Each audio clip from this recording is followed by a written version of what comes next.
का बुरा हाल हो गया था, जो लाखपति था वो कंगाल हो गया था, जो कल तक भटक रहा था रोड पर आज सेफ शॉप में जुड़कर माला माल हो गया, माला माल हो गया, माला माल हो गया। थैंक यू, बहुत बहुत धन्यवाद। आप तमाम यहां पे उपस्थित हमारे साथी, बिजनेस पार्टनर, हमारे बड़े बुजुर्ग, सभी को आज इस मेरे डायमंड सेलिब्रेशन में आप लोगों ने अपना बेशकीमती समय दिया, इसके लिए बहुत बहुत धन्यवाद।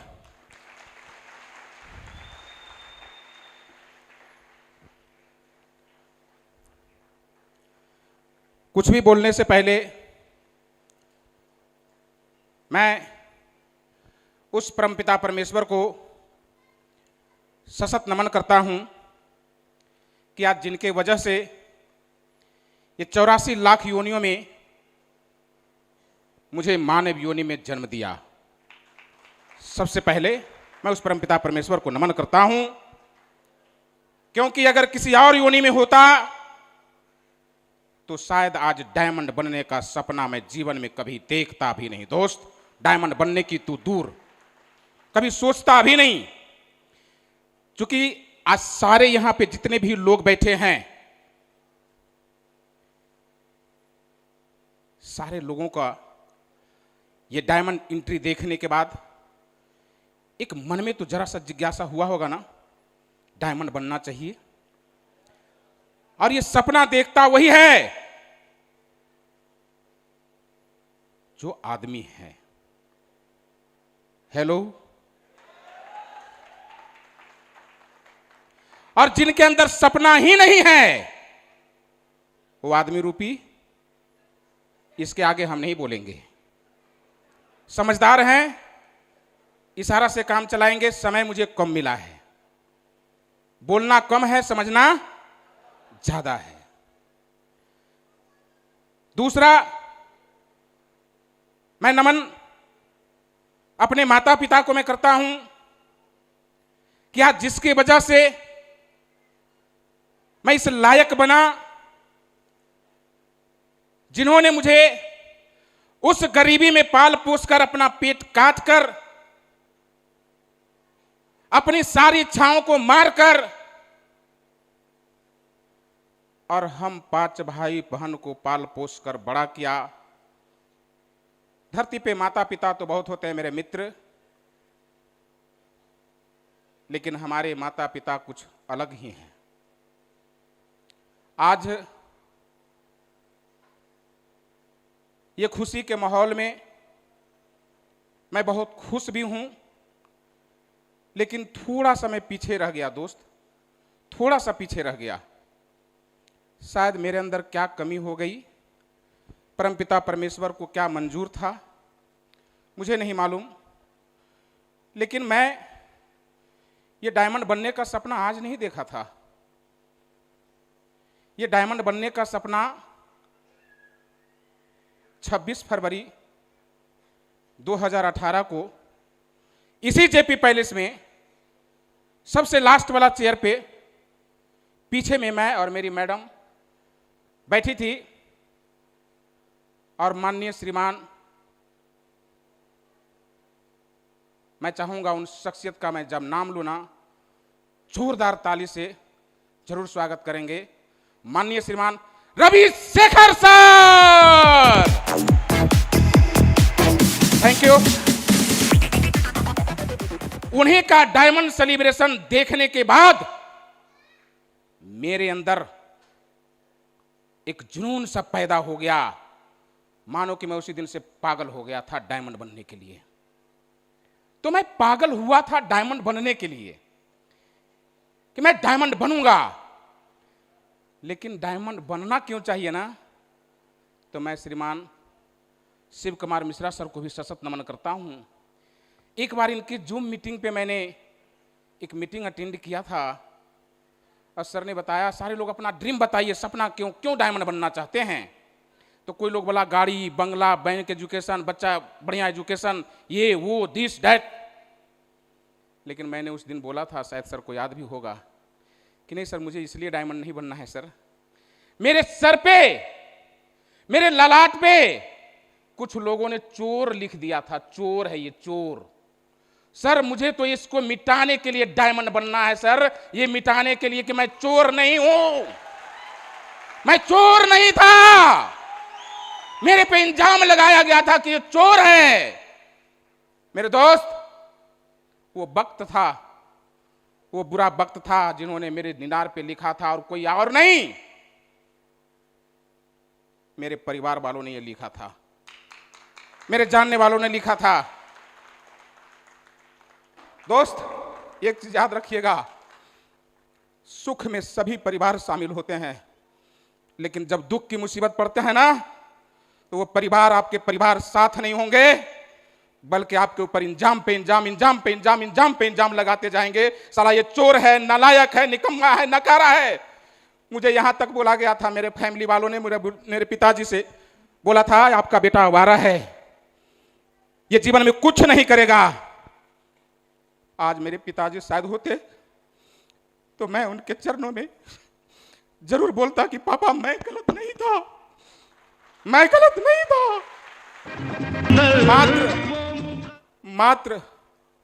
मात्र 5,000 रुपया के लेकर के, 5,000 रुपया को लेकर के जहां जहां भी मेरे परिवार में जाता था, वह मुझे गाली दे के बोलता था, साला वो चोर है, बेईमान है, मेरा पैसा डुबा दिया। ऐसे बोलता था दोस्त, मैं कुछ नहीं बोलता था। लोग बोलता था तेरा परिवार ऐसे बोलता है, मैंने बोले पागल है वो, छोड़ दो। दोस्त समय जब बलवान होता है, समय जब खराब होता है ना, मेरे पिताजी कहा करते थे बचपन में कि बेटा, एक राजा ढोलन और रानी मरुवन का जब समय विपत्ति जब पड़ा था ना, तो आग में पका हुआ मछली भी भाग गया था। इसलिए कभी भी विपत्ति में अपना पैसेंस मत खोना। मेरा दोस्त, आज उस माता पिता, मेरे पिताजी तो नहीं रहे, पिछले साल हमारे पिताजी चले गए, लेकिन आज मेरी माँ यहाँ पे है। मेरी माँ हमेशा हमको वो खुशी दी है जो कभी भी कोई माँ शायद नहीं दे पाता है। मेरा भाई छोटा भाई है, लेकिन मैं कभी छोटा नहीं माना हूँ उसको, मैं अपने से बड़ा भाई माना हूँ। और उन्होंने बड़ा भाई का जिम्मेदारी, 2 भाई और 3 बहन, हमारी तीनों बहनें यहाँ पे हैं, दोनों बहनोई भी हैं, एक बहनोई नहीं है। मैं हमेशा अपने परिवार को, मेरे पिताजी शुरू से ही एक बात बोले, बेटा तुम घर का बड़ा है, जिम्मेदारी लेके तुमको चलना होगा। मैं हमेशा यही चीज को जिम्मेदारी लेकर के कोशिश कर रहा हूँ। दोस्त, ऐसे परिवार, ऐसे माता पिता, मैं हर जन्म में मैं उस माता पिता का बेटा बनना चाहूंगा। परमपिता परमेश्वर से मेरा यही प्रार्थना है दोस्त, कि हर जन्म में मुझे ऐसा ही माता पिता मिले। और तीसरा सम्मान मैं अपने फ्रंट लाइन में सभी महागुरु जी, जिनके वजह से आज ये सेफ शॉप रुपी अपॉर्चुनिटी मिला, मैं उन्हें चरण वंदन करता हूं। मैं अपने सर को उनके चरणे में नतमस्तक करता हूं, चूंकि अगर वो नहीं होते तो आज ये अपॉर्चुनिटी नहीं मिलता, ये सेफ शॉप रुपी अपॉर्चुनिटी। चूंकि मैं इसे कंपनी नहीं बोल सकता हूं दोस्त। कंपनी का मतलब अगर समझना हो तो जो दिल्ली, बम्बई, गुजरात में रहते हैं ना, उनको समझ में आता है कंपनी क्या होता है। कंपनी का मतलब 12 घंटा, 8 घंटा, 18 घंटा, 24 घंटा का ड्यूटी। साला जीवन तो जीवन कभी बदलता नहीं है कंपनी में। ये सेफ शॉप रुपी तो अपॉर्चुनिटी है जहां से लोगों का जीवन बदलता है, जीवन बदलता है दोस्त। ये महान अपॉर्चुनिटी मिला, और इस प्लेटफॉर्म को बनाने वाले हमारे 5 डायरेक्टर, मैं उनको भी सशक्त नमन करता हूं। अभी गुरुजी ने बता रहे थे माधव सर, गरीबी की जंजीर को अगर तोड़ना है, एक मिडिल क्लास की फैमिली को, आईएएस बन सकते हैं क्या, आईपीएस बन सकते हैं क्या, डॉक्टर बन सकते हैं क्या, इंजीनियर बन सकते हैं क्या? लेकिन आज इस हॉल में सारे बैठे लोग, चाहे वो पढ़े हो या लिखे हो या ना पढ़े लिखे हो, चाहे उनका हाइट, वेट, एजुकेशन, चेस्ट कुछ भी नहीं हो, साला अगर उनके अंदर अगर खून है और अगर उनका दिल दिमाग सही है, यहां से बैठे हुए हर व्यक्ति इस अपॉर्चुनिटी को लेकर के अपने जीवन को बदल सकता है। इसे बोलते हैं सेफ शॉप अपॉर्चुनिटी, इसे बोलते हैं सेफ शॉप अपॉर्चुनिटी। दिल से करता सम्मान है, सेफ शॉप डायरेक्ट दिल से करता सम्मान है, पैसा कमाने का। थैंक यू दोस्त। ये महान अपॉर्चुनिटी, अगर सेफ शॉप नहीं होता ना दोस्त, तो शायद आज रंजीत कुमार का ये जीवन लीला आप लोग नहीं सुन रहे होते दोस्त। कुछ लोग बोलते हैं ना, जब डायमंड बनता है तो बनावटी बातें बोला जाता है, बनावटी। आज इस मंच के बिहाफ में मैं यहां से कसम खाता हूं, क्योंकि गीता भागवत कहीं और नहीं मिलता है, भागवत गीता सेफ शॉप से मिलता है। और उसी भागवत गीता पे मैं कसम खाता हूं कि इस मंच से आज जो भी बोलूंगा सच बोलूंगा, सच के सिवा कुछ भी नहीं बोलूंगा, सच के सिवा कुछ भी नहीं बोलूंगा दोस्त। मेरे दोस्त, ये सेफ शॉप मुझे वो जीवन दिया है ना, मैं क्या, मेरे आने वाले 3 पीढ़ी तक इनका ऋणी रहेगा दोस्त, इनका ऋणी रहेगा। अगर सेफ शॉप नहीं होता तो आज मैं नहीं होता, मैं नहीं होता। आप लोगों ने बहुत सारी चीजों को डॉक्यूमेंट्री में देखा है दोस्त। मैंने अपने जीवन में बहुत कुछ झेल करके तब ये अपॉर्चुनिटी को मिला है। और लास्ट में मैं उनको अगर धन्यवाद नहीं कहूं तो शायद मुझसे बहुत बड़ी भूल हो जाएगी। जिन लोगों ने अथक प्रयास करके, दिन रात मेहनत करके, जिस विकट परिस्थिति में मेरा परिवार भी मुंह मोड़ लिया था, उस विकट परिस्थिति में हमारे टीम, हमारे जाबाज टाइगर हमारे साथ कंधे से कंधे मिलाकर काम किया। जहां डॉक्टर जवाब दे दिया था कि रंजीत कुमार 95% खत्म हो गया, बचने का कोई चांस नहीं है, उस परिस्थिति में भी हमारा टीम मेरे साथ कंधे से कंधे और हाथ से हाथ मिलाकर चलने का कसम खाया था। अगर मैं उन्हें भूल जाऊं, उन्हें धन्यवाद नहीं दूं, तो शायद नाइंसाफी होगा। आज अगर रंजीत कुमार डायमंड बना है ना, तो ये रंजीत कुमार की ताकत नहीं है दोस्त, ये हमारी प्यारी सी टीम जो यहां बैठा है, जिसके वजह से आज रंजीत कुमार डायमंड बना है। मैं ऐसे टीम को सैल्यूट करता हूं, इस विजन से आज मन से सैल्यूट करता हूं आप लोगों को। और हाथ चले तो जीतेंगे, जीतेंगे सारे दावे, सारे वादे जीतेंगे, जीतेंगे। और मैं आज इस मन से कमिटमेंट करता हूं, आप लोगों ने जिस विकट परिस्थिति में मेरा साथ दिया है ना,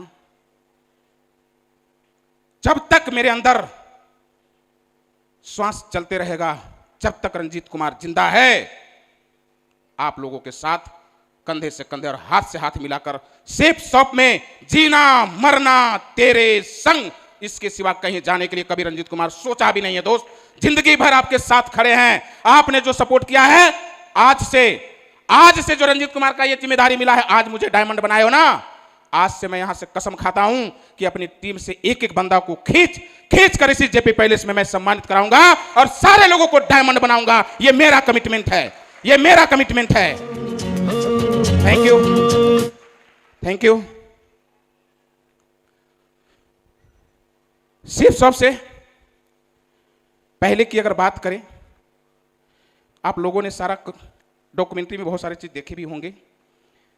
मेरा जो जीवन अभी तक जो मैंने यहां से संघर्ष किया है ना, बचपन से मेरे साथ परीक्षा ही परीक्षा चल रहा है। बचपन से, बचपन में मैंने सरकारी स्कूल में पढ़ाई लिखाई किया। थोड़ा जब बड़ा हुआ तो सरकारी कॉलेज में चला गया, और कॉलेज में जाने के बाद जैसा कि आप लोगों ने डॉक्यूमेंट्री में देखा कि मेरा खानदानी पेशा सब्जी उपजा के सब्जी बेचने का काम मैं करता था। और 7वां क्लास में था दोस्त, उसी समय से हमारे पिताजी और हम दोनों साथ में सब्जी बेचते थे। हमारे पिताजी आगे आगे गली मोहल्ले में जा कर के सब्जी बेचा करते थे और पीछे से हम भी जाते थे। और इसके बाद धीरे धीरे मैंने उसी दरमियान में पढ़ाई भी किया। मैट्रिक, आईएससी, ग्रेजुएशन करने के बाद लगा कि अब कुछ और करना चाहिए। एक बार की घटना है, हमारे परिवार में आज वो भी नहीं है और हमारे पिताजी से कम नहीं है। हमारे एक अंकल थे जो हमारे साथ में रहा करते थे। मेहनत मैंने उनसे सीखा है, मेहनत क्या होता है। कभी थकते नहीं थे वो, कभी नहीं थकते थे। एक बार की बात है, मैं मैट्रिक में ही हूँगा और उस समय गांव में ही रहते थे। हमारे यहाँ गन्ना समझते हैं आप लोग? गन्ना समझते हैं? गन्ना का खेती होता था मेरे यहाँ। और हमारे अंकल बोले बेटा चलो गन्ना कोड़ना है। कोड़ना समझते हैं? और वो गन्ना लगभग इतना बड़ा बड़ा था। हम बोले आप क्या कह रहे हैं? बोले उसको कोड़ना है। हम बोले सारा उसका जो पत्ता है ना उससे पूरा शरीर कट जाएगा। उन्होंने बोला कट जाएगा? काम करने का मन नहीं, बहाना बनाता है, नकम्मा है, समझ में नहीं आता है। वो पूरा क्या किए, कुर्ता उर्ता पहन के माथा में प्लास्टिक बांध करके और लग गए कोड़ने के लिए। और मुझे भी बोलो चलो साथ में। मुझे उस समय पता नहीं मेरे दिमाग में क्या हो गया कि अगर इस बीड़ी को हम नहीं तोड़ेंगे ना तो शायद जैसे दादा परदादा छरदादा पिताजी इस तरह से खेती में काम करते करते चले गए, शायद रंजीत कुमार को भी यही करते करते जीवन गुजर जाएगा। और मैं उसी समय से घर छोड़ दिया। बोला ना घर में रहेंगे ना खेती करना पड़ेगा। मैं चला गया, पढ़ाई करना शुरू किया। जब मैं घर छोड़ा तो घर से हमारा पढ़ाई लिखाई का खर्चा बंद हो गया। बोला एक काम चोर है, साला घर में काम करने की वजह से ये घर में नहीं रहता है। मैंने ट्यूशन पढ़ाना शुरू किया, कोचिंग पढ़ाना शुरू किया, स्कूल में पढ़ाना शुरू किया। जैसा कि आपने डॉक्यूमेंट्री में देखा, 600 रुपया के महीना में मैं 6 किलोमीटर दूरी तक साइकिल से पढ़ाने के लिए जाया करता था, मात्र 600 रुपया के महीना में। दोस्त, जिंदगी ऐसी ही चलते चलते चलते चलते घर का बड़ा लड़का, गरीबी चरम सीमा पर, शादी करना था। मेरे अंदर एक ललक था। हमारे पिताजी किसान प्लस होमगार्ड कॉम्बो थे वो जी, मतलब नौकरी भी था और किसान भी थे। होमगार्ड मतलब समझते हैं आप लोग? कितने लोग समझते हैं होमगार्ड? जी, उसका अगर फुल फॉर्म करें तो गृह रक्षा वाहिनी होता है। मतलब घर की सुरक्षा के लिए उनको गार्ड चुना जाता है। गार्ड, मन है तो नौकरी करिए, नहीं मन है तो मत करिए। यही थे। तो मेरे अंदर एक ललक हुआ ना कि पिताजी होमगार्ड हैं तो कम से कम हम बिहार पुलिस बन जाएंगे ना, शायद मेरा बाप का नाम रोशन हो जाएगा, प्रमोशन हो जाएगा मेरे खानदान में। और मैंने बहुत प्रयास किया, अथक मेहनत किया, कुछ इधर उधर भी कोशिश किया। कहीं हाइट में छट गया, कहीं फिजिकल में छट गया, कहीं कुछ में छट गया। उसमें भगवान को मैं बहुत कोसता था कि भगवान सब दुख हम ही को लिखा है। भगवान बोला बेटा वेट, इंतजार करो। करते गया, कुछ नहीं हो पाया। 2007 में एक ऐसा समय आया जो मजबूरन जबरदस्ती शादी करना पड़ा मुझे। हमारे फादर इन लॉ और मदर इन लॉ भी हैं यहाँ पे। आज कुछ बातें हम बताएंगे,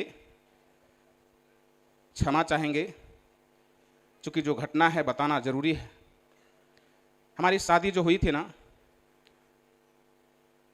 निपटाया जा रहा था जबरदस्ती, जैसे होता है ना पकड़ करके, वैसे। उस समय शादी में दूल्हा कैसे सजता है? जो सबसे बढ़िया नया कपड़ा पहनता है। हेलो, नया कपड़ा पहनता है ना। मेरा शादी भाई साहब का पुराना कपड़ा पहन के हुआ था। मेरा छोटा भाई का पुराना कपड़ा, फटा हुआ पैंट, फटा हुआ शर्ट और हवाई चप्पल, समझते हैं कांटा वाला हवाई चप्पल, स्लीपर। मैं वो चप्पल पहन करके शादी किया था दोस्त। बहुत सारे लोग हंस रहे हैं। हाँ हंस लीजिए, गरीबी का ही तो मजाक उड़ता है ना। जानना चाहते हैं क्यों? हर लोगों का एक इच्छा होता है, चला शादी में बढ़िया बढ़िया कपड़ा जरूर मिलेगा, लेकिन मेरा है कि मिला नहीं मिला था दोस्त। हालांकि मैं ये नहीं कह रहा हूं, परिस्थिति ऐसा था, समय ऐसा था जिसकी वजह से ऐसा हुआ। और जब मैं बारात गया था, लोग जब बोला दुल्हा कहाँ है, दुल्हा, और वहीं खड़े हैं हम और लोग पूछ रहे हैं दुल्हा कहाँ है।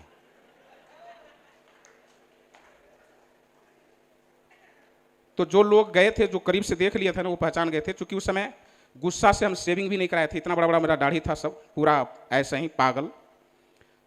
बोला यही तो दूल्हा है, बोला है ये दूल्हा है, तो पागल है। बहुत उस समय हमारी सासू माँ रोई थी, ये पगला को पकड़ के ले आया है, हमारी बेटी बोझ थी, इसको डुबा दिया। सासू माँ, मैं पागल नहीं था,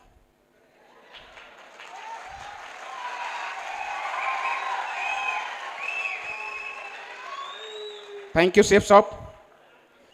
उस सपना को पूरा करने के लिए आज मैंने जिद करके अपने फादर इन लॉ और मदर इन लॉ को यहां पे लाया है। जो शादी में सपना पूरा नहीं हुआ, वो शेफ साहब सपना पूरा किया है मेरे दोस्त, वो शेफ साहब सपना पूरा किया है। थैंक यू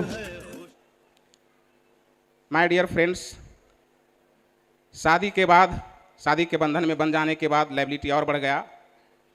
और जैसा कि आप लोग देखे हैं, हमारी मैडम अच्छी है ना, अच्छी है। जब मैडम अच्छी हो, प्यार तो ऑटोमेटिक बढ़ जाता है। हेलो। और हमें भी लगा अच्छी मिली है तो इसका हर सपना पूरा करना है। कुछ ही दिन गांव में रही, इसके बाद बोली हम गांव में नहीं रहेंगे, हमको अपने साथ में रखना है।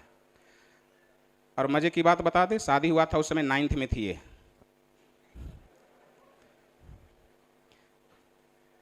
मैट्रिक इंटर सारा मैंने यहाँ से सिलसिला चलते रहा। मैं ट्यूशन पढ़ाते रहा, कभी कोचिंग कभी ट्यूशन, अपना भी तैयारी। उसी दरमियान में करोड़पति बनने का ख्वाब चढ़ा। क्या? करोड़पति चढ़ने का। और मुझे कोई और नहीं सर, ससुराल वाले व्यक्ति ही मुझे फंसा दिया। मेरे ससुराल के ही थे वो, और उन्होंने मुझे नॉन बैंकिंग कंपनी में ज्वाइन करा दिया। बोला रंजीत जी, आप यहां से अगर काम करेंगे तो करोड़पति बन जाएंगे। लेकिन मैं डरता था थोड़ा, मैं कमजोर वर्ग के आदमी था ना, मैं डरता, पैसा कौड़ी का जल्दी, मतलब ये पैसे के चक्कर में मैं नहीं पड़ता था। लेकिन 2-3 बार 4 बार जब लोगों को लेके गया ना, तो लगा नहीं सही काम है, देखते हैं।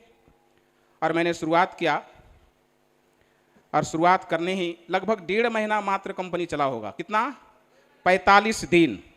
और 45 दिन में मैंने 1,56,000 रुपया जमा करा दिया, और कंपनी रातों रात बंद। बहुत सारे लोग यहां बैठे होंगे, बोले सर आप तो अभी शुरू किए हैं, हम 72 कंपनी करके छोड़ दिए हैं सर। 1999 से रंजीत कुमार नेटवर्क मार्केटिंग कर रहा था, 1999 से। बहुत सारे लोग बिहार से होंगे, GTFS का नाम सुने होंगे जी। GTFS जिस समय सिर्फ GIC होता था, मरने के बाद पैसा मिलेगा, जिंदा रहा तो कुछ नहीं। 2-4 बीमा किया, लोग इतना धक्का मुक्का दिया, मैं छोड़ दिया। फिर पढ़ाई लिखाई किया, इसके बाद शादी के बाद फिर नेट बैंकिंग में फंसा, नॉन बैंकिंग में, जहां से मेरा 1,56,000 गया। अब मुझे लगा साला ये तो खत्म हो गया, पैसा कैसे देंगे। मेरे जो अपलाइन थे बोले सर प्लीज मुझे माफ कर दीजिए सर, सर मैं जिसका पैसा लिया हूं सर उसे वापस करवा दीजिए सर। उन्होंने बोला रंजीत जी, अगर 1,56,000 वापस चाहिए तो दूसरा कंपनी लेके आए, इसमें ज्वाइन करिए, यहां से आपका पैसा वापस हो जाएगा। और भरोसा दिलाते हैं, इस कंपनी को तो सरकार ने उद्घाटन किया है, आप टेंशन क्यों लेते हैं। पूरा भरोसा दिला दिया। मरता क्या नहीं करता, मेरे पास 1,56,000 वापस करने के लिए औकात नहीं था दोस्त। लगा कि चलो कम से कम यहां से वापस हो जाएगा, और मैंने फिर दूसरा कंपनी में ज्वाइन किया। कुछ ही दिन काम किया, लगभग लगता है 1-1.5 लाख रुपया वहां भी जमा करवाया। इसके बाद बोला रंजीत जी ये कंपनी बढ़िया नहीं है, तीसरा कंपनी लेके आ गया। बोला यहां कमीशन ज्यादा है, ये बढ़िया है, ऐसे है वो से है। दोस्तों मैं फिर उसमें कर लिया, और किया, कुछ दिन तक चला भी। लेकिन जैसा कि सब जानते हैं, अभी नहीं दिख रहे यहां पे, अभी मोदी जी का फोटो दिख रहा था। जब मोदी जी का सरकार आया तो सभी नॉन बैंकिंग कंपनियों को बंद करने का ऐलान आया ना, हेलो, जिसमें Sahara, Rose Valley, Sharda group, रेमल, रिलायबल, कलकत्ता वेयर, कौन कौन वेयर, सब बंद हो गया। रंजीत कुमार का भी वहीं पे फिर से करोड़पति से रोड़पति पे बन गया। बनने के लिए आया था करोड़पति और बन गया रोड़पति। और 18 लाख रुपया मेरे ऊपर कर्जा हो गया। कितना? 18 लाख रुपया मेरे ऊपर कर्जा हो गया दोस्त। जब मुझे मालूम चला कि आपकी कंपनी बंद हो गई है, मैं पागल हो गया था दोस्त, पागल हो गया था। बहुत सारे डॉक्टर भी होंगे यहाँ पे। सोसाइटी टेंडेंसी सोरा एक बीमारी होता है, सोसाइटी टेंडेंसी सोरा। जो बीमारी अगर किसी के अंदर हो गया तो उसको मौत से डर नहीं लगता है। वो गोली मार लेगा, फांसी लगा लेगा, चाकू मार लेगा, जहर खा ले, मतलब उसको मौत से डर ही नहीं लगेगा। वो बीमारी शरीर के अंदर इतना उत्पाद मचा देता है ना, मौत नाम का डर खत्म हो जाता है और लोग सुसाइड करते हैं। ये बात मुझे पता चला, चूंकि वो भी जैसे ही ये कंपनी गया मैं डिप्रेशन में चला गया था और सिर्फ मेरे मन में एक ही बात चलता था, अब मरना तय है, अब मुझसे कर्जा चुकाया नहीं जाएगा। और दोस्त, समय जब खराब होता है ना तो बुद्धि भी भ्रष्ट हो जाता है। मैं उस समय की बात आप लोगों से बताना चाहूंगा।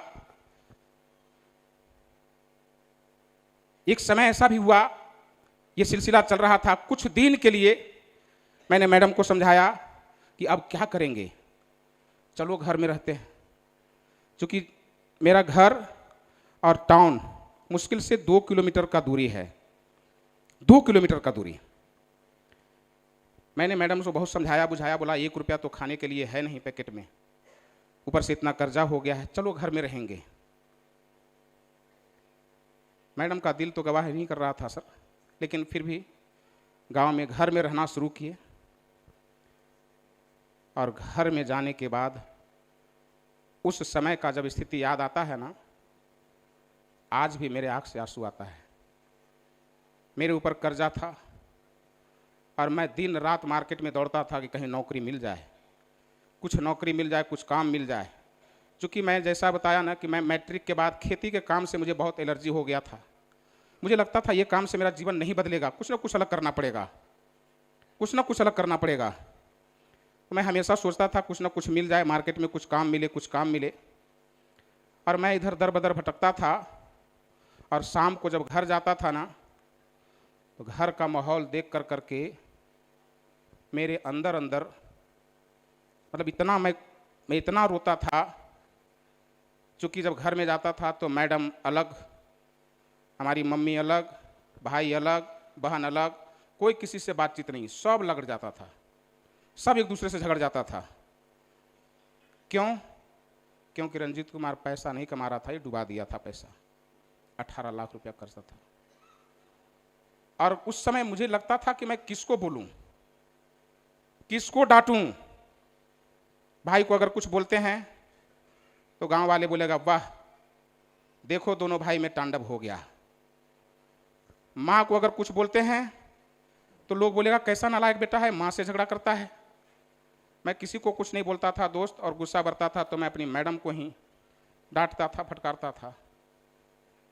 इसके अलावे कभी इतना डिप्रेशन में हो जाता था मैं, मेरे घर के बगल में बगीचा है, अब नहीं है, उसमें बगीचा था, और मैं घर में नहीं रोता था, मैं घर से बाहर निकल जाता था। वहाँ पे एक पूंज निवारी का पूंज होता था, मैं उसके पीछे जाता था और खूब रोता था, खूब रोता था, दम भर रो लेते थे। इसके बाद बढ़िया से आंखों पोंछ करके इसके बाद फिर घर जाता था। क्यों? किसको बोलेंगे। और ज़्यादा दिन ये नहीं चला, लगा कि मेरा परिवार बिखर जाएगा, टूट जाएगा, और मैं फिर से घर नवादा आ गया, नवादा में रहने लगा। रहते रहते परिस्थिति बहुत खराब था। एक दिन ऐसा हुआ मेरे दोस्त, मेरे घर में 1 रुपया नहीं था, मेरे पैकेट में 1 रुपया नहीं, और ना घर में कोई अनाज था, खाने के लिए एक दाना भी नहीं था। और मैडम को बोले कि अब क्या होगा। मैडम एक ही जवाब दी, आप चाहे रिक्शा चलाओ, चाहे मजदूरी करो, चाहे कुछ भी करो, अब घर नहीं जाएंगे। उस समय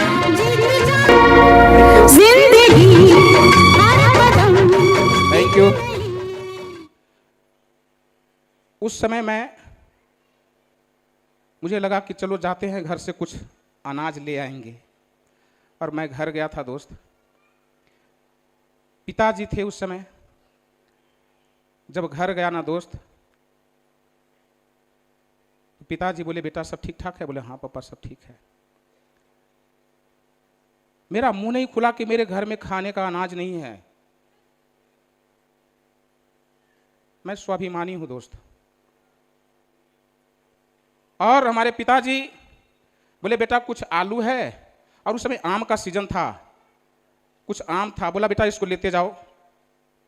और एक प्लास्टिक में हमारे पिताजी आम और आलू दिए थे। मैं मोटरसाइकिल में लेकर के उसको आ रहा था दोस्त, सही सलामत पूरा रास्ता चला आया, और जो ही रूम की तरफ मैं टर्निंग लिया, प्लास्टिक फट जाता है और सारा आलू और आम रोड पे बिखर गया। मैंने कुछ नहीं देखा, मुझे सिर्फ उस समय वो पिताजी का बात याद आ रहा था, विपत्ति वाली बात। एक भी प्लास्टिक में नहीं रहा, सब छिटा गया, सब चला गया नाली में। मैं मोटरसाइकिल वैसे ही लेके चला गया घर पे। जैसे ही घर पे पहुंचे, मैडम बोलती है कुछ लाए, और उस समय मेरे आंख से सिर्फ आंसू गिर रहा था। मैडम बोली क्या हुआ? बोले लाए तो थे, शायद नसीब में नहीं था। सामने सब प्लास्टिक फट गया और सब बिखर गया। उस रात मैं पूरे फैमिली भूखा सोया था दोस्त। एक अनाज भी नहीं था खाने के लिए, एक अनाज। वो दिन भी जिया है रंजीत कुमार। लेकिन ये बात आज मैं अपने फैमिली को बता रहा हूं, आज तक नहीं बताया था मैं ये राज, कभी नहीं। मैं कितना मुसीबत क्या क्या नहीं झेला हूं, मैं कभी अपने परिवार को नहीं बताया दोस्त। क्यों? क्योंकि मुझे मालूम है करना तो मुझे पड़ेगा, बताने से क्या मिलेगा। और मैं इस तरह से भटकते भटकते फिर मुझे कुछ काम करने का मौका मिला, और उसी समय हमारी मैडम जो है एक काम करने का डिसीजन लिया, जबकि मैंने मना किया कि आपको कोई काम नहीं करना है, लेकिन ये डिसीजन ले लिया और बिना मुझसे पूछे ये ब्यूटी पार्लर चली गई थी सीखने के लिए कि हम ब्यूटी पार्लर सीखेंगे और काम करेंगे, पैसा कमाएंगे। मुझे उस समय बड़ा दुख लगा, और लगा कि जब मैडम कमाएगी ही तो मेरा बचना बेकार है। और मैं उस समय सर दोस्त सुसाइड कर लिया था। मैं उस समय पॉइजन खा लिया था कि अब मुझे मर जाना बेहतर है। जो ही घर में सारे लोग जाने क्या हुआ क्या हुआ, मेरे दोस्त ज़्यादा कुछ नहीं, बस उस घटना से मुझे एक सबक मिला। ऊपर वाले ने मुझे जन्म दिया, फिर से बचा लिया, और ऐसा गलती कभी कोई मत करिएगा। चाहे जितना भी विकट परिस्थिति हो जाए, हमेशा उससे लड़ना सीखना है, हार नहीं मानना है दोस्त, हार नहीं मानना है। उसी के बाद मुझे रिलायंस लाइफ इंश्योरेंस में जॉब लग गया, और मैं जॉब करना शुरू किया। धीरे धीरे मुझे लगा कि अब मेरा जीवन बदल गया। और उसी समय मुझे 2016 में ये शेप्स ऑफ अपॉर्चुनिटी एंट्री होता है। 2016 में हमारे एक मित्र थे, उनके माध्यम से बिजनेस प्लान दिखाने का मौका मिला। मुझे कुछ समझ में नहीं आया था। दोबारा फॉलो अप करने के लिए उन्होंने अपने अपलाइन को लेकर के आया था। अपलाइन कौन है जानना चाहते हैं? जानना चाहते हैं? तो मैं उन शख्सियत के लिए एक जोरदार ताली जरूर कहूंगा बजाने के लिए। एक जोरदार ताली उनके लिए होना चाहिए सा। मिस्टर कुमार रविरंजन सर, जिनके वजह से, थैंक यू, जिनके वजह से आज इस बिजनेस में मैं यहां पे डायमंड बना हूं। उन्होंने फॉलो अप करने के लिए आए, लेकिन मुझे समझा नहीं पाए थे। मैं उल्टा इनको भगा दिया, क्योंकि उस समय रिलायंस में मैं पैसा कमाना शुरू कर दिया था दोस्त। लगभग 70,000, 80,000, 1 लाख रुपया महीना मैं रिलायंस लाइफ इंश्योरेंस में बीडीएम के पोस्ट पे था। मैंने मेहनत किया, प्रयास किया, मेरा इनकम वहां से बहुत अच्छा चल रहा था। लगा कि अब यहां से मेरा जीवन बदल जाएगा। लेकिन उन्होंने फंसा दिया। हम ज्वाइन नहीं किए, हमसे चुप्पे जाकर के हमारे मैडम के नाम से आईडी लगा करके और ये फरार हो गए। 2 साल तक मैंने काम नहीं किया सेफ शॉप में। जानना चाहते हैं क्यों? हेलो, मैं ये बोलता था कि मेरे पास समय नहीं है, मेरे पास समय नहीं है, लेकिन भगवान अगर चाह लेना तो सब समझा देगा। और मैं डर से भी नहीं करता था दोस्त, डर से भी नहीं करता था। लेकिन उसी दरमियान में हमेशा कांटेक्ट में थे ये। और 13 दिसंबर 2017 को मेरा मोटरसाइकिल से एक्सीडेंट हो जाता है। एक्सीडेंट होने के बाद मैं हॉस्पिटल में भर्ती था। करीब 3-4 घंटे के बाद जब होश आया, जब मेरा आँख खुला तो मेरे सर के सामने हमारे पिताजी खड़े थे। मैं ये सवाल आज आप सारे लोगों से करना चाहूंगा, दिल पे हाथ रख के। ये सवाल मेरे लिए नहीं है, जो लोग बोलते हैं कि मेरे पास समय नहीं है, उसके लिए मैं कहना चाहूंगा। जैसा ही मैंने आँख खुला, मेरे सर के सामने मेरे पिताजी खड़े थे। उन्होंने मुंह में ऐसे करके गमछा ठूस लिए थे, गमछा पूरा कोच लिए थे। क्यों? क्योंकि आवाज नहीं निकली, इतना रो रहे थे वो, और आंख से हर हर आंसू गिर रहा था। उनको देखा, मेरे आंख में भी आंसू आ गया। इधर देखते हैं तो मम्मी मेरी पागल की तरह रो रही थी, इधर देखते हैं तो पत्नी, भाई, बहन सब चिल्ला रहा था, पूरा रो रहा था। एक सवाल आप लोगों से है, चोट मुझे लगा था, दर्द मुझे हो रहा था, मेरे फैमिली वाले क्यों रो रहे थे? क्यों रो रहे थे? क्योंकि मेरा एक्सीडेंट हो गया था। गलत, गलत। वो सिर्फ इसलिए रो रहे थे कि साला अगर इसको आज कुछ हो जाता तो ये जो महीने का 40,000, 50,000, 50,000, 40,000 आ रहा था ना, ये बंद हो जाता। माता पिता इसलिए रो रहे थे कि हमारे बुढ़ापे का सहारा कौन बनेगा। हमारी पत्नी सिर्फ इसलिए रो रही थी ना कि अगर ये चला गया तो साला हर पर्व त्योहार में नया नया सड़िया कौन खरीद खरीद के देगा। अगर ये नहीं तो पैसा नहीं, सब खत्म।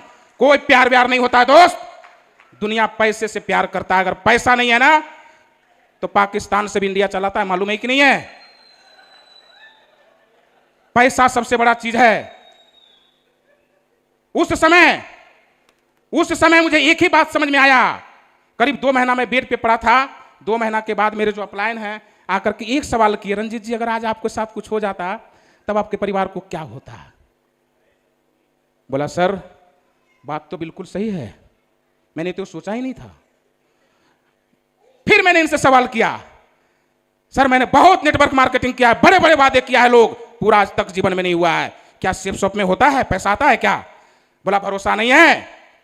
रवि शेखर सर का डायमंड शिप था, इन्होंने प्रमोशन किया। बोला एक बार चल के देखो, अगर विश्वास नहीं होगा दोबारा मैं नहीं बोलूंगा, चल करके देखो। और वो दिन था 26 फरवरी 2018, डायमंड सेलिब्रेशन सर का हो रहा था, मैं पीछे बैठा हुआ था। आज मैं सिर्फ आंख बंद करूं ना तो सर कैसे चल रहे थे, क्या बोल रहे थे, कैसे इनका डायमंड का पट्टा गिरा था, कैसे उठा रहे थे, ये सारा यहां मेरा मेमोरी में लोड है, ये लोड है।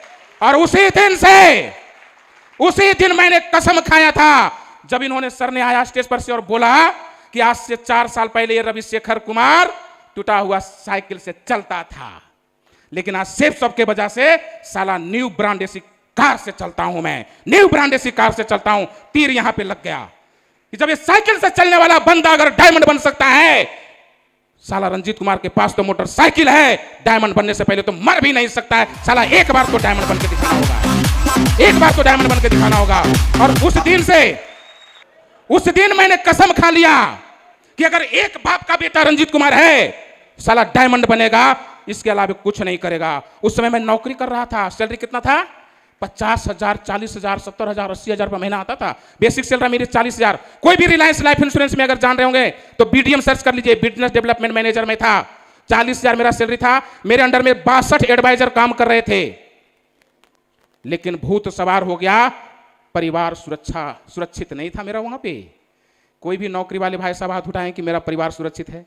हेलो हेलो, नहीं है। तो मैं पागल थोड़ा था, उतना समझदार तो मैं भी था। और मैंने उस दिन से कसम खाया कि आज के बाद मैं सेफ शॉप करूंगा। और मैंने कैसे किया जानना चाहते हैं? लोग बोलते हैं सर नौकरी कर रहे हैं ना सर, समय नहीं मिलता। नौकरी नहीं, समय नहीं, समझ में नहीं है दोस्त, समझ में नहीं है। जिस दिन समझ में आ जाएगा ना, समय ही समय है, समय ही समय है। समझ में नहीं है दोस्त। मुझे आदत था 7 बजे, नौकरी वाले थे ना 7 बजे उठते थे, और सबसे मजे की बात बता दें, आज कितने लोग हैं जो अपने फैमिली को लेकर के आए हैं? हाथ उठाएंगे थोड़ा सा। हाँ, सारे मैडम से मेरा रिक्वेस्ट है, अपने वाले को ना एक बार जरूर बोलना कि अगर मर्द है तो डायमंड बन के दिखाओ, मर्द है तो डायमंड बन के दिखाओ। यही बात बोली थी मैडम, पीछे बैठी थी। बोला क्या ये बन जाएंगे? बोला पक्का। दोनों पति पत्नी मैंने डायमंड सेलिब्रेशन देखा था। मैं बना पगला, ये बनी पगली। ये बोली डायमंड बनना है। बोले मुझे, मैं बोला मुझे सुविधा चाहिए। बोला क्या? बोला साग सब्जी नून तेल हल्दी मसाला दूध बच्चा दुनियादारी से छुटकारा दे दो। ये घर की जिम्मेदारी जो सर बताया ना कि महिलाएं भी कम नहीं है, वो भी फुल टाइमर हैं। ये फुल टाइमर घर में हो गई और मैं फुल टाइमर सेफ शॉप में। मैं स्टार्टिंग में 1 साल तक पार्ट टाइम में काम किया। सुबह जो 7 बजे उठता था ना, सुबह 5 बजे उठना शुरू किया। 5 बजे उठना शुरू किया, तब तक मैडम गर्म पानी, वो नींबू क्या बोलता है उसको, सत्तू, वो सब रख देती थी, चना। लोग बोलते ना सर सब्जी लाना था सर आज। मैंने डिसीजन किया, बोला डेली डेली सब्जी कैसे होगा? तो बोला क्या करना पड़ेगा? बोला आलू ला देते हैं 10 किलो, चना ला देते हैं, चना दाल ला देते हैं। जब हरा सब्जी नहीं बनेगा ना तो यही सब बना देना। अब कहां से टाइम मिलेगा फिर से सब्जी लाने के लिए? किसको जाना होगा? ऐसे मैनेज कर करके मैंने 1 साल पार्ट टाइम में काम किया दोस्त। और 17 सितंबर 26 फरवरी 2018 का डायमंड शिफ्ट था। 17 सितंबर 2019 को मैंने अपनी नौकरी को टाटा बाय बाय कर दिया। जब मैं नौकरी रिजाइन कर रहा था ना, तो हमारे ब्रांच मैनेजर बोल रहे थे ना कि तू पागल है रंजीत, नौकरी रिजाइन कर रहा है, नौकरी मिलता है किसी को? हम बोले सर पागल तो थे, जो 40,000 रुपया के लिए 40 गाड़ी सुबह और 40 गाड़ी शाम को सुनते थे, साला यहां से तो 40 लाख 40 करोड़ कमाने का मौका मिला है। पागल नहीं, पागल तो थे, अब होशियार हो गए हैं, सेफ शॉप करेंगे, सेफ शॉप करेंगे। और मैंने फुल टाइम करना शुरू किया। उससे पहले मैं 9 मई 2019 को मैंने अपना ड्रीम में जो कार लिखा था ना, 14 लाख का XUV 300 गाड़ी खरीद लिया। और जब गाड़ी खरीदा ना, मेरे ऑफिस में कोहराम मच गया। साला ये नौकरी अभी शुरू, सबसे पहले सबसे लास्ट में ज्वाइन किया था मैं, ये 14 लाख का गाड़ी लिया। ब्रांच मैनेजर को हजम नहीं हुआ, वो पूरा ये करने लगा हमको टॉर्चर। मैं बोला आप नौकरी करेंगे ही नहीं। विश्वकर्मा पूजा के दिन मैं नौकरी रिजाइन किया। इसके बाद घर गया, स्नान किया, ब्रश किया, खाना खाया। इसके बाद मैडम को बोला अब तेरा पति आजाद है। मैडम नहीं समझी, बोला क्या बोल रहे हैं? बोला तेरा पति आजाद है, अब तुम संडे बोलो, मंडे बोलो, ट्यूसडे बोलो, वेडनेसडे बोलो, जब बोलो, जहां चलने के लिए बोलेगा मैं चलूंगा, क्योंकि साला गुलामी के जंजीर से मैं आजाद हो चुका हूं, आजाद हो चुका हूं।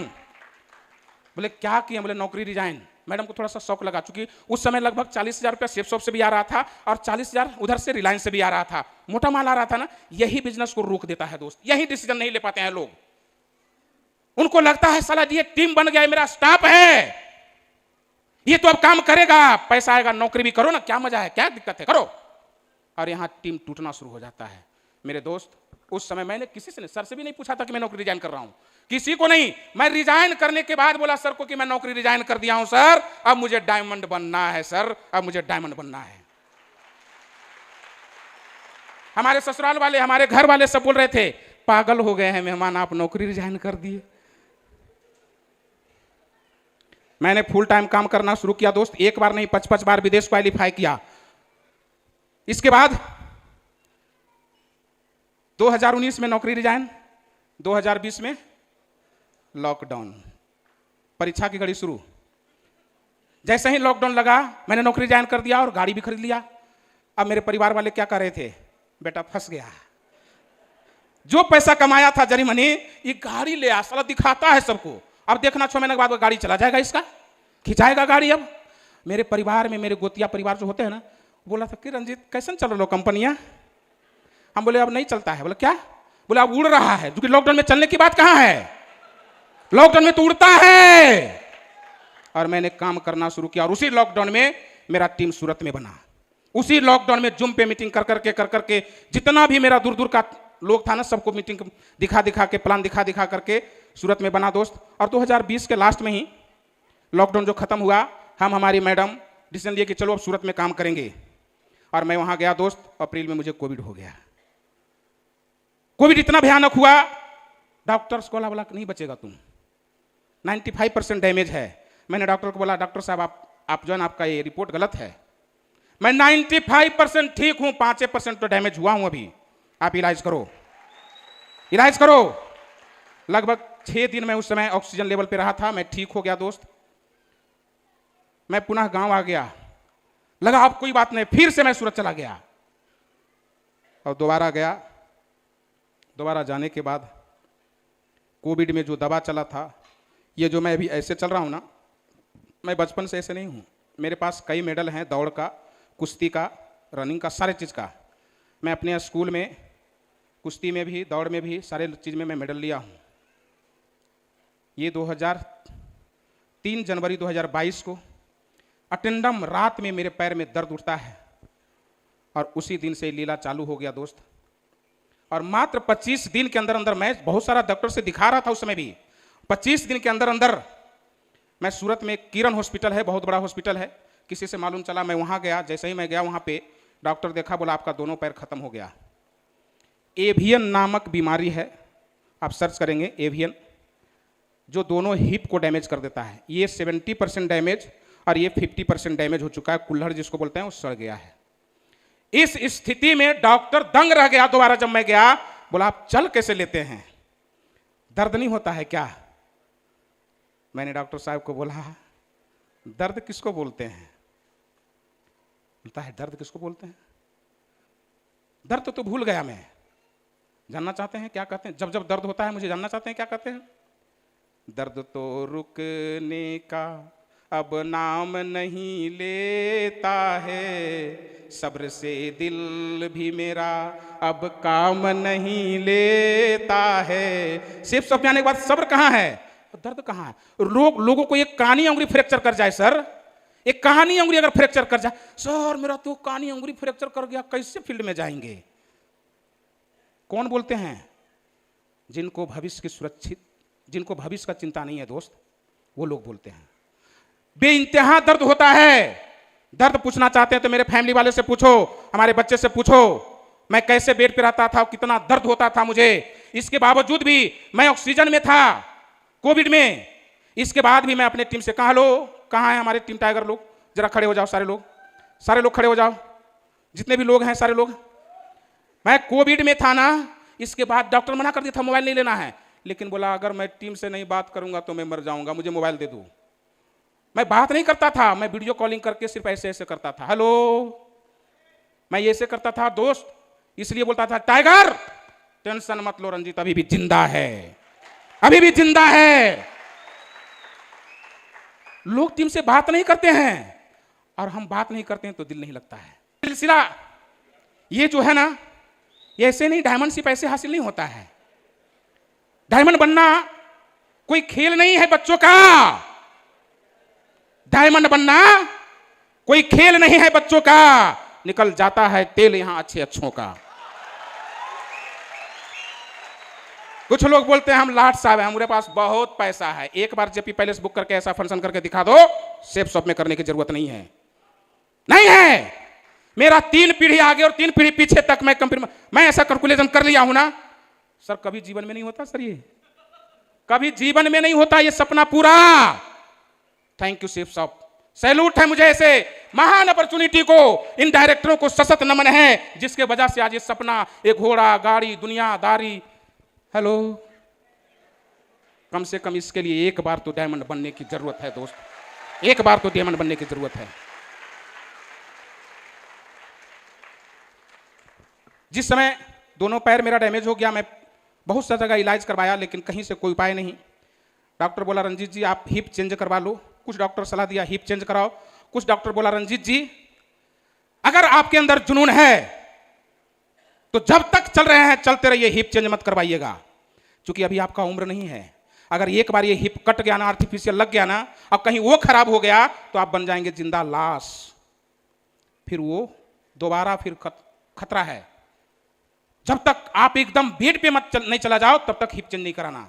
और उस दिन से मैंने माइंडसेट अलग कर लिया, साला कराएंगे ही नहीं, ऐसे ही चलेंगे, ठीक जैसे होगा ठीक होना है। और आज बताएं 90% मैं ठीक हो चुका हूं, 90% मैं ठीक हूं। जहां मैं 1 साल 2022 1 साल पूरे बेड पे मेरा पैर ऐसे अगर हो जाता था ना तो लगता था प्राण निकल जाएगा मेरा। रूम से बाथरूम में जाने के मतलब 45 मिनट लगता था। एक तरफ मेरे बेटा और एक तरफ मैडम ऐसे कंधे पे टांग करके मुझे बाथरूम करवाता था। और आज तो इतना दौड़ रहे हैं, इतना देर खड़ा है, ठीक है या नहीं है? ये सेफ शॉप का देन है दोस्त। और जब कहता है पैसा नहीं आता है सेफ शॉप में, पैसा नहीं आता है, आज भी मेरे पास टीडीएस फाइल रखा हुआ है। जब मैं पूरे 2022 बेड पे पड़ा हुआ था ना, उस समय टीडीएस काट के मेरा अकाउंट में 6,42,000 रुपया आया। उस समय मैं बेड पे पड़ा हुआ था। Thank you safe shop, thank you system, thank you upline. पैसा तो आता है, नियत साफ कर लो दोस्त, पहले नियत साफ करो। पैसा तो उसको भी आता है। रंजीत कुमार तो जिंदा है तो पैसा आ रहा है, जो मर गया उसको भी पैसा जाता है। साला तुम जिंदा रूपी मुर्दा है, इसीलिए पैसा नहीं जाता है तुमको, इसीलिए पैसा नहीं जाता है तुमको। नियत गुण बरकत, नियत साफ रखिए, सब पैसा जाएगा, सब पैसा जाएगा। काम नहीं होता है, हम कहां काम करते हैं? ना हम पैदल चलते हैं, ना मोटरसाइकिल चला पाते हैं, ना कुछ कर पाते हैं। इसके बाद मैं एमरल्ड था, शायद एमरल्ड नहीं, रूबी, उसी समय से मैं बेड पे हूं। रूबी बना, ओपल बना, डायमंड भी बन गया, बेड पे पड़े पड़े दोस्त। ये ताकत सेफ शॉप में है, दूसरा कोई प्लेटफॉर्म में नहीं है, दूसरा कोई प्लेटफॉर्म में नहीं है। अब बोलिए कि सर कैसे होता है? तो मैं बताऊं आप लोगों को कैसे होता है। टीम से प्यार करिए, टीम से प्यार करिए। और कैसे प्यार करना है मैं 2 शब्द बताऊंगा आप लोगों को।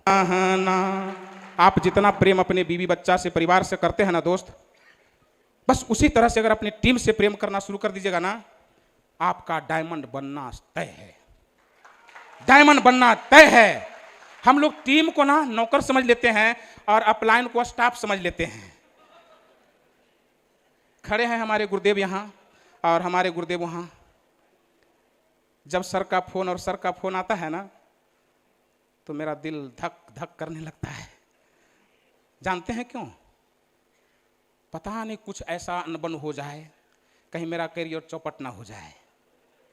मैं डरता हूं, और सिर्फ डरने का एक कारण है कि मुझे आजीवन सेफ शॉप में रहना है, इसीलिए मैं डरता हूं,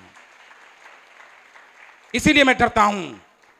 जो लोग अपलाइन से बगावत, सिस्टम से बगावत, आउट आउट आउट। मैं अपने दोनों मेंटरों के लिए मैं सशक्त ताजीवन आभारी रहूंगा। मेरे पूरे परिवार, मेरे आने वाले पीढ़ी उनका ऋणी रहेंगे। जिस विकट परिस्थिति में उन्होंने मुझ जैसे चीज़ों को संभाला है, हालांकि बहुत ऐसा समय आया जिस समय मुझे बहुत बुरा भी लगा। हर ऐसा सिचुएशन आया जो समय मुझे बहुत बुरा लगता था, लेकिन मुझे लगता था बेटा जाओगे कहाँ, सेफ शॉप में रहना है तो सब सुनना पड़ेगा। और बाद में जब ठंडे दिमाग से सोचते थे तो लगता था अपलाइन तो मेरे लिए ही बता रहे थे। मेरे दोस्त, इस सिस्टम में अगर बनना है ना, तो बस अपने अपलाइन की बातों को ब्रह्मा का लकीर बना लो। और अपने टीम को, लोग बोलते हैं सर मेरा बात मेरा टीम नहीं सुनते हैं। आप किसका बात सुनते हैं? पहले आप किसी का सुन लीजिए, फिर आपका भी सुनना शुरू कर लेंगे। ये सुनो तो दोस्त, चेहरे उतर गया था, बुरा हाल हो गया था। जो लाखपति था वो कंगाल हो गया था। जो कल तक भटक रहा था रोड पर, आज सेफ शॉप में जुड़कर माला माल हो गया, माला माल हो गया, माला माल हो गया। Thank you, thank you, thank you. Wish you all the best and go success. Thank you.